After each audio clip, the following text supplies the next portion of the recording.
Pagbasa mula sa sulat ni Apostol San Pablo sa mga taga-Roma. Gayon din naman, tinutulungan tayo ng Espiritu sa ating kahinaan. Hindi tayo marunong manalangin ng wasto, kaya't ang Espiritu ang dumaraing para sa atin sa paraang di natin kayang sambitin. At ang Diyos na siyang nakakasaliksik sa puso ng tao, ang siyang nakakaalam kung ano ang kalooban ng Espiritu, sapagkat ang Espiritu ang namamagitan para sa mga hinirang ayon sa kalooban ng Diyos. Alam nating sa lahat ng bagay ay gumagawa ang Diyos para sa ikabubuti ng mga nagmamahal sa Kanya, silang mga tinawag ayon sa Kanyang layunin. Sapagkat sa mula't mula pa'y alam na ng Diyos kung sino ang magiging Kanya, at ang mga ito'y pinili Niya upang maging tulad ng Kanyang anak. Sa gayon, ang anak ang naging panganay sa lahat ng maraming magkakapatid. Ang mga pinili Niya noon pang-una ay Kanyang tinawag, at ang mga tinawag ay Kanya ring pinawalang sala, at ang mga pinawalang sala ay Kanyang binahaginan ng Kanyang kaluwalhatian.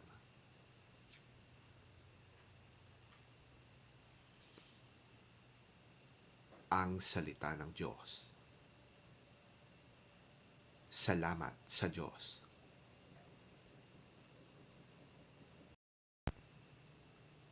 Ang mabuting balita ng Panginoon ayon kay San Lucas. Papuri sa iyo, Panginoon. Nagpatuloy si Jesus sa kanyang paglalakbay, at siya'y nagtuturo sa bawat bayan at nayon na kanyang dinaraanan papuntang Jerusalem. Minsan, may nagtanong sa kanya, "Ginoo, kakaunti po ba ang maliligtas?" Sinabi niya sa kanila, "Pagsikapan ninyong makapasok sa makipot na pintuan. Sinasabi ko sa inyo, marami ang magpupumilit pumasok, ngunit hindi makakapasok. Kapag ang pinto ay isinara na ng pinuno ng sambahayan, magtitiis kayong nakatayo sa labas at katok ng katok. Sasabihin ninyo, 'Panginoon, papasukin po ninyo kami.' Ngunit sasabihin niya sa inyo, 'Hindi ko kayo kilala.' Sasabihin naman ninyo, 'Kumain po kami at uminom na kasalo ninyo, at nagturo pa kayo sa aming mga lansangan.' Sasagot naman siya, 'Hindi ko kayo kilala. Lumayo kayo sa akin, kayong lahat na gumagawa ng kasamaan.' Iiyak kayo at magngangalit ang mga ngipin kapag nakita ninyong nasa kaharian ng Diyos sina Abraham, Isaac at Jacob at ang lahat ng propeta, habang kayo nama'y ipinagtatabuyan.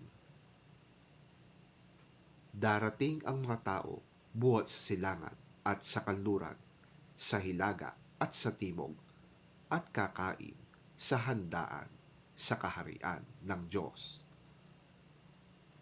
Tunay ngang may nahuhuling mauuna at may nauunang mahuhuli."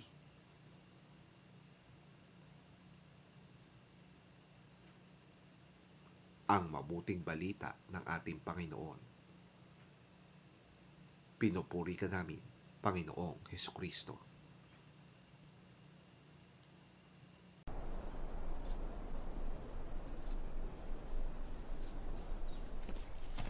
Then Jesus went through the towns and villages, teaching as he made his way to Jerusalem.